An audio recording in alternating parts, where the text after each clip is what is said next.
Okay, so let's talk about continuity. Now, if you're on this video, I'm assuming that you already have basic knowledge of limits. You know when a limit exists, you know when it doesn't. If you don't have that knowledge yet, you can go ahead and click back. I have a couple of videos about limits posted in the Calculus 1 section. But if you stay on this video, I assume that you already have that knowledge because it's going to be essential to understanding continuity. So now let's talk, what is continuity? So continuity, in basic terms, it's just something that's smooth, and it's something you can draw without lifting your pencil. So let's take the function y equals x. So you can draw that, and your pencil never has to leave the paper, right? But let's say you draw something that looks like this. You have to pick up your pencil to go from this section to this section. You have to pick it up again to go from this section to this section. So that would be an example of something that's not continuous. So in theory, that's all that we're going to be talking about here, is when something is continuous and you don't have to pick up your pencil, and when something is not continuous and you do. So the only formula that you really have to know for this is going to be this one right here. And this is just going to say that the limit as x approaches a of some function f of x, you're going to be assuming that that is the same as f of a. And if that holds, then that means that the function is continuous. If it doesn't, then it's not. Some examples of some things that are going to be continuous, think about something like speed. So if you're traveling down a highway and you're speeding up from 0 to 70, you can't get to 70 miles an hour from 0 unless you pass through everything in between, right? You can't just like skip a mile per hour. Like you have to go from 0 to 1 to 2 to 3 to 4, all the way up until you get up to 70. Same thing with time. You can't skip time. Time goes continuously. Every second, you have to pass through every second to get to the next one. Same thing with altitude. If you're in a plane and you're taking off from an airport, you can't get from the ground to cruising altitude without passing all the altitudes in between. So all of those are going to be examples of things that are continuous. An example of something that's not continuous, you can think about your bank account. I mean, I know my bank account is not continuous. Money hops out of there super quick. I'm assuming yours is the same. So if you don't have to, if you have $100 in your bank account, you don't have to go down 1 penny every time you spend something. Like you can easily spend $100 and you've lost everything. So that's an example of something that's not continuous. So now that we have a basic idea of what continuity is, a very basic idea, let's look at this graph right here. And this is just a little graph that I drew up. And I'm going to go over and explain some different types of discontinuities. So let's go ahead and start on this left side. It's this point right here. So if you're looking at this and you're wondering if that's continuous or not, what is the limit of this point as you approach from the left? Well, the problem with this is that you don't know what that is. This function could do anything to the left. It could go like this, it could go like this, it could go right here. You have no idea. So since you have no information of what this function is doing to the left of that point, the limit, you can't say the limit exists. And if the limit doesn't exist, this can't be continuous. So you would have a point of discontinuity right here. Another point of discontinuity would be right here at, I guess this would be x equals 2. The reason this is discontinuous is because if you look at the limit as the limit approaches from the left, and you look at the limit as it comes from the right, those are two different values, which means that the limit does not exist. And again, for something to be continuous, the limit as x approaches that particular value of the function has to be the same as where the function is defined. So in this case, this function is defined right here. So the right limit is equal to where the function is defined, but the left limit does not exist. So therefore, the limit does not exist, and it can't be continuous. This is actually called a jump discontinuity, by the way. Another discontinuity is right here, and this one is called removable discontinuity. So in this case, the limit exists because as you approach from the left, you go to the same place as you do if you approach from the right. So the limit exists here, but the problem is that this does not exist. The function is not defined at this point, and since the function is not defined, you can't be continuous. The next discontinuity we have is going to be right here, and this is at this horizontal asymptote. Now you might say, why is that discontinuous? There's no open holes, so and both of the limits are going to go to infinity. And while that may be true, remember, if you have a vertical asymptote like this, the function can't be defined there. This function, if you, let's see, this is 1, 2, 3, 4, 5, 6, 7. So if you were trying to figure out what f of 7 was, you would get does not exist because you have a vertical asymptote there. And so again, this term right here, this f of a term does not exist.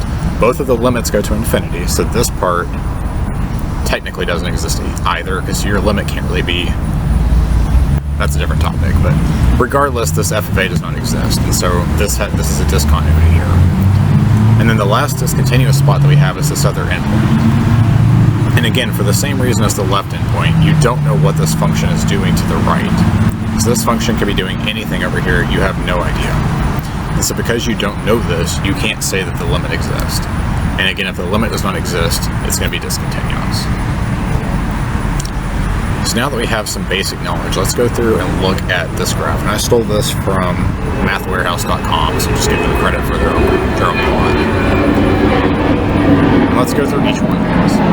So let's start with -7. So if you were asked, is this function continuous at -7? Well, the first thing you always want to do is you want to look at it and say, well, does the limit exist?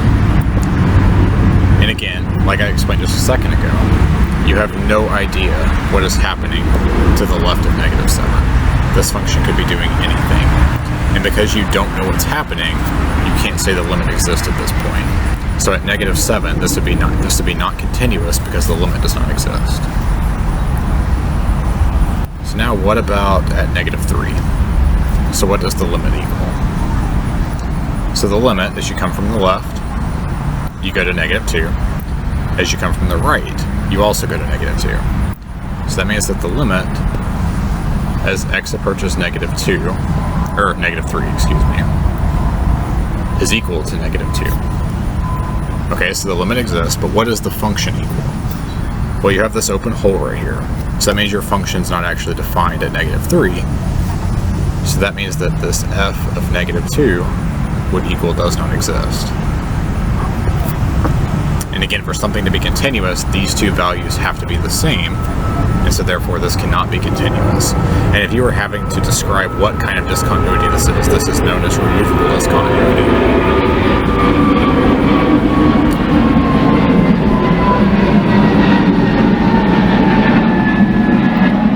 So now let's look at x equals 2. So what's going on at x equals 2? Again, always look and see what the limit is first. So as you come from the right, as you approach 2, the limit is going to be 1. If you approach from the left, excuse me, the limit's going to be 1. As you approach from the right, you go to 2. So in this case, the right-hand limit and the left-hand limit are not the same. If those two limits are not the same, it means the limit cannot exist. And so since the limit does not exist, this is not continuous. And if you were needing to give if you were needing to tell what kind of discontinuity this is known as a jump discontinuity. You have this jump in the graph, you go from 1 to 2 without anything in between. And because of that, your limits are different from the left and the right hand side. So now the next point you want to look at is going to be at 4. And I think this one's pretty clear. The function's not defined, and you have different limits from the left and the right, so the limit cannot exist there either. So it's discontinuous at x equals 4. And then the last point of discontinuity we want to look at is at the endpoint, 6.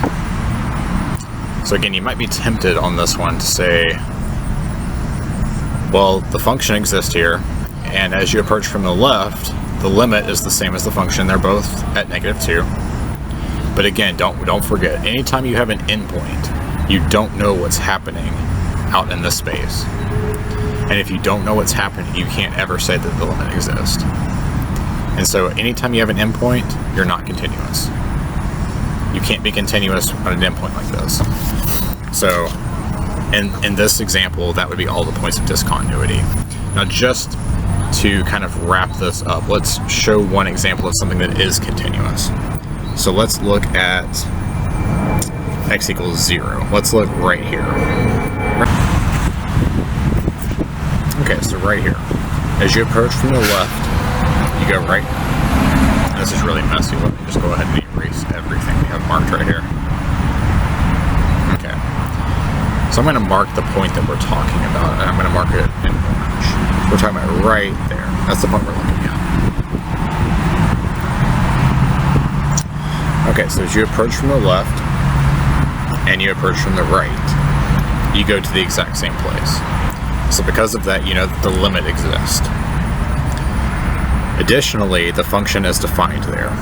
I just covered it up with that orange dot to show you where we're looking, but if I take that orange dot off, you can see it's a filled in line. There's no open hole there, so the function's defined there. And so this would be a case where the limit is right here, the function is right there, they're both defined, and so in this case it would be continuous at x equals 0. So that's the difference in something that would be continuous versus not continuous. And then that's also an example of pretty much every different type of discontinuity. So if you have any further questions with continuity, we'll do some examples of things that aren't graphs, but if you have any more graph questions of continuity, or you need any more of the types of continuity types of discontinuity explained, feel free to drop a comment and we can make some more videos on this.